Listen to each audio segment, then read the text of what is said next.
Hey, what's up guys, my name is Charlie. Today we're going to be doing some more requested reaction videos, and this video is requested by Intelligent Supervillain, and it's going to be Console Wars by Scott the Woz.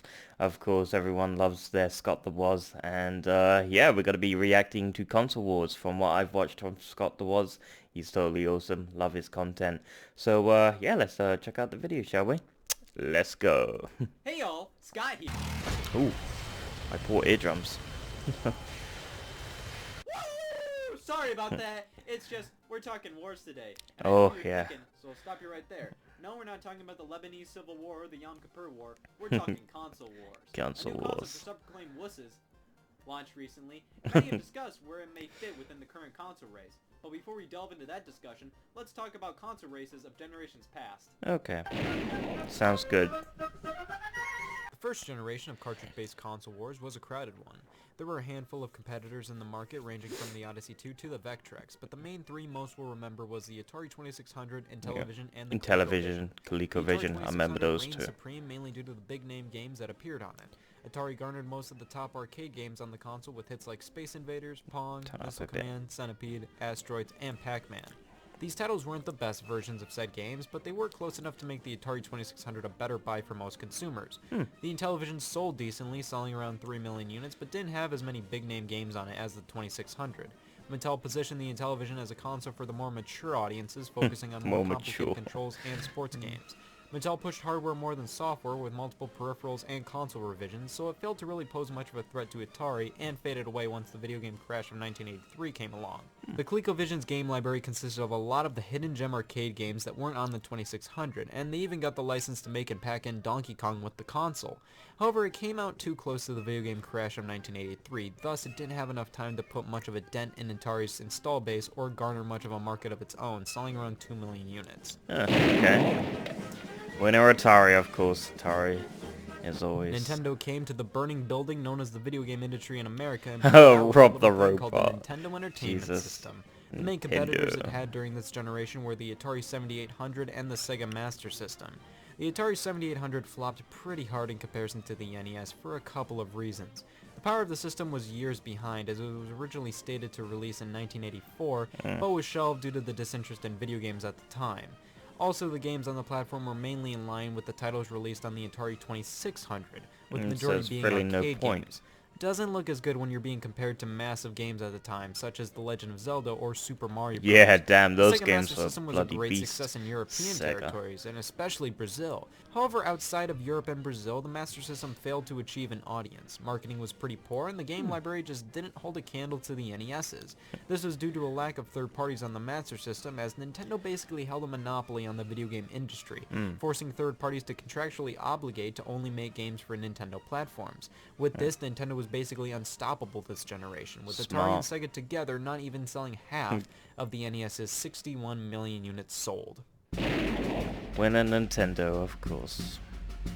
Fourth One of the most generation. infamous console wars to ever transpire was the Sega Genesis and Super Sega Nintendo. Genesis, yeah. Sega developed the Genesis as a competitor with the original NES, releasing in 1989.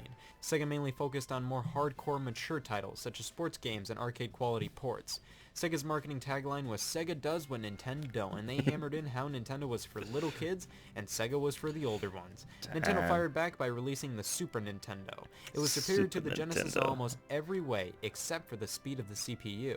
Sega used this to their advantage by marketing that their console had blast processing while the SNES didn't. This was a bunch of marketing fluff, and blast processing doesn't actually mean diddles. Nintendo and Sega Blast kept on pumping out processing. game after game trying to one-up each other. 16 The problem times Sega the ran into, detail. however, was that they freaked out over specs and decided to release hardware add-ons to increase the power of the Genesis. These add-ons turned out to be the infamous Sega CD and Sega 32X.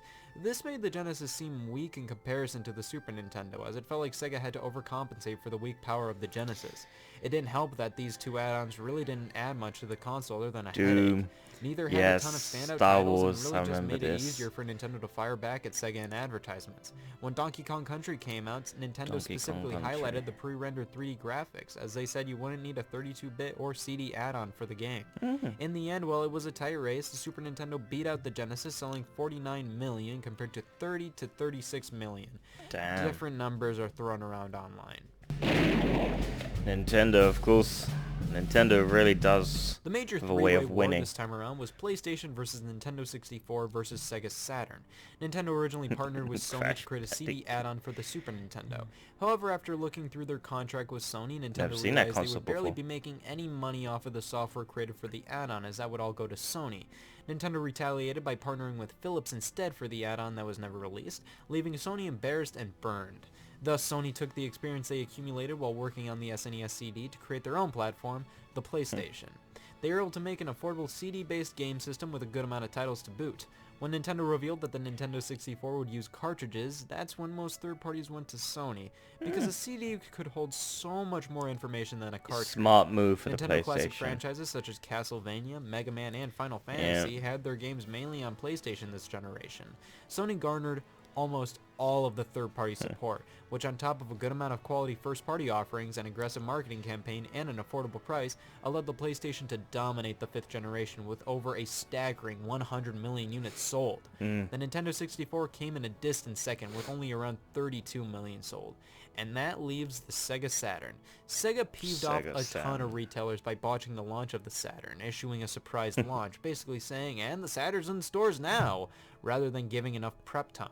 Thus, some retailers flat out refused to carry the Saturn. The system was also difficult to develop for, and because of that, and the already low sales, lacked third-party support. Sony, of course. I Sixth wonder who won generation. this sucker. Dreamcast versus PlayStation 2 versus Xbox versus GameCube. The Dreamcast quite a actually had a competition. good launch and sold very well at the start, but momentum was murdered Dreamcast was because of the respectable. impending launch of Sony's PlayStation 2. Think about it. Sony is making a sequel to the platform which sold over 100 million units. And this one played DVDs during a Yeah, time in which DVD I remember players using were it as a expensive DVD and not player. very common to have. Now it came standard with this new game system. That's a no-brainer to buy. The PlayStation 2 absolutely slugged the Dreamcast into at least 4 different graves, and dominated in sales compared to the Xbox and the GameCube. With the Xbox, that platform had a lot going for it in comparison to the PlayStation 2. I preferred the Xbox games original. actually looked better on the Xbox and had extra And the features. GameCube, The of system course. Those could play are DVDs, amazing. though required a DVD remote accessory. But I Yeah. think the main reason it failed to beat the PS2 was brand recognition. Nobody knew what the Xbox was, so it was more viable to go with the PlayStation 2. And Nintendo decided to focus on drooling instead of making educated business decisions, and went with mini DVDs as the GameCube's disc format instead of actual Jesus. DVDs. This meant not only the GameCube couldn't play movies, but also had a hard time fitting a fair amount of multi-platform games on a disc, so third-party support just wasn't Yeah, I as never good as the understood why PlayStation they 2s or did the a Xboxes. small disc with the GameCube. Nintendo got relatively hungry for corporate flesh and decided to release the Wii, which focused not on horsepower, but a different way to play with the Wii remote. Some gamers were excited for the Wii, but it really struck a chord with the casual audience, or the normies. Stock was The limited, normies. so that added to the craze, making people buy the thing immediately if they saw it on store shelves, even if they didn't want it. Nintendo was sitting pretty this generation, but this momentum didn't last, and in the end, kinda hurt them as they made some dumb decisions with their next console. It's pretty obvious Nintendo won this generation, but how did the PS3 and Xbox 360 war turn out? Sony got way past smug with the PS3. Oh, I After remember winning this the past two advert. This generations, advert's Sony believed they fucking could make a creepy. ludicrously expensive console that's ridiculously difficult This to advert develop creeped for, the and shit people out of would me eat it when I up. watched this. I guess Sony thought by making PS3's architecture foreign, developers would spend all their time developing for their system, so they wouldn't have time to develop for the Xbox 360 or the How Wii. creepy that is. obviously never happened. With an insane price and not a lot of great games, the PS3 failed to take off immediately, and people mainly went with the Xbox 360 instead. It was cheaper, had better online, and all the third-party support, with some first-party games like Halo. Most people were more than okay with going with the 360 instead of the PS3. However, this started to switch around near the middle of the gen. Sony flipped on their attitude, completely rebranding the PS3 with a new design that was leagues cheaper, and a new focus rather than media playback on the console, good games. Sony started pumping out game after game for the platform, and the PS3 garnered a stellar library by the end of its life. Microsoft started to focus on things like multimedia features and Kinect with the 360. and Yeah, Sony just started fucking to look better and Kinect. better to some gamers. Ugh. In the end, they were pretty Fucking neck and neck, both Xbox selling around 360 84 million Kinect units. sucked. Nintendo, of course. 8th generation. And now we come to the current console race. PS4 versus Xbox One versus Wii U versus Nintendo Switch. God, has The it Wii U been was really announced first in 2011 and really didn't wow the anybody Xbox over One been other out than for this some long, Nintendo about 4 fans. years, At a 5 less than years. stellar price point I with remember little the third-party support and a release gimmick that just failed to announcement. capture anybody's attention, the Wii U failed, and it failed hard. Selling around 14 million units, it's pretty obvious why Nintendo released a new console this year. Nintendo The Switch PS4 is has the been the best. king of this generation For so the far, and it's Nintendo, pretty easy anyway. to see why. The Xbox One was absolutely creamed when it was announced due to all 'Cause the it is bad press portable. surrounding it. It can play used games. It always requires to be online. It's $500. It looks like a VCR. It's really only a TV watching Call of Duty playing machine. Sony focused on games with the PS4's reveal in marketing, Yeah. and when Sony revealed that the PS4 wouldn't be forcing online all the time, Yeah, that was locking out bullshit. used I games, remember and that would be that cheaper than DMR the launch policy price of the crap Xbox they One, pulled. it was pretty much Always done must right connect there. online However, to play Microsoft has been games. doing a wonderful job spinning the story Constant around on the Xbox One verification recently. that you They've been solely have the focusing on game games every nowadays, hour. with things like Lot of backwards crap. compatibility and Xbox Game Pass.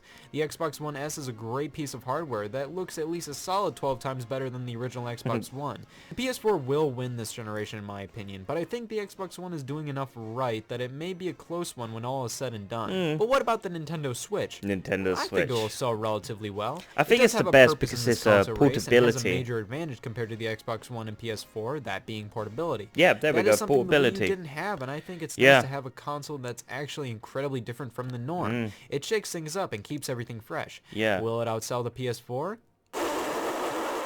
No, but I think it and the other two consoles in this race will do well, and that's healthy for the industry. Console wars are definitely one of the most interesting aspects of console generations. Sometimes the most powerful hardware wins, sometimes the most inept one does, and of course console wars encourage competition, which is good for the industry and us, the consumers. So it doesn't matter who wins this console generation, because we've gotten and will continue to get stellar titles from all of the big three. But don't take my word for it. That's why we're going to be looking at a reporter on the field, Reporty Jim, who is currently reporting on the console war grounds. How's it looking down there, Reporty Jim?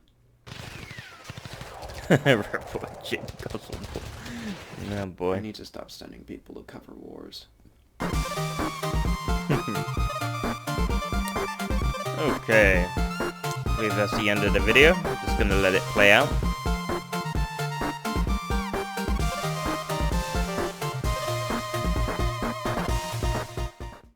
Just enjoying that music. Yeah, that's the end of the video. I mean, yeah, I agree. The Nintendo Switch is far more superior in portability, in that sort of sense. Not that it's a superior console than the PS4 or the Xbox Bone, but it's more superior in the portability field. You know, you can take it wherever you want. You can go out, take it with you, and you can buy like a battery charger pack. You know, like one of those USB packs for your phones, and just plug it into the console. So yeah, it's the portability is a great advantage and a great feature for the Nintendo Switch. The same thing could be said for the Nintendo Wii U, but the Wii U was too, I don't know, it was too chunky. It was just not right. But the Nintendo Switch is just perfect for the field of portability. As for Xbone versus PS4, I don't think either one is great, to be honest, just because of the fact, because it's got more sales, it's more superior. I find that most of the Xbox One games are migrating to PC now. Whatever happened to the PC Master Race? I'm a PC guy, unfortunately, now. I used to be an Xbox guy, but I've moved to PC. So the thing is with PC is that when I buy a game on Steam on PC, I won't have to buy it for another console like the PS4 if it's released on the PS4, or maybe the PS5 when it releases. And they're going to release probably, I don't know, let's say Resident Evil 5 on the new PlayStation. I wouldn't have to buy it again because I already have it on PC. So that's one of the advantages why I like PC gaming, is because you don't have to keep buying the same fucking games over and over and over for the same sort of console. You know, you'll probably have a Wii U game, let's say Resident Evil, just the original Resident Evil, the remastered edition for the Wii U. And then you upgrade to Nintendo Switch, and then you're gonna have to buy the game again for the Nintendo Switch because that game's not compatible with the new one. So it is a huge disadvantage in that sense because the games aren't compatible with each other, and that's what really pisses me off. Nintendo DS Switch cartridges, well, the cartridges should be compatible with the Switch. I think that would have been absolutely great. That would have been amazing. But no, they've got to limit the games to one console and start fiff-faffing about, no backwards compatibility. The Xbox did that, same Xbox One. It wasn't really compatible with older games, the Xbox original. And it has hard times playing Xbox 360 games. A console war can go on for years. Even when the war is over, people still drag up the war and continue to fight. Enjoyed this video, very informative, so it was totally awesome.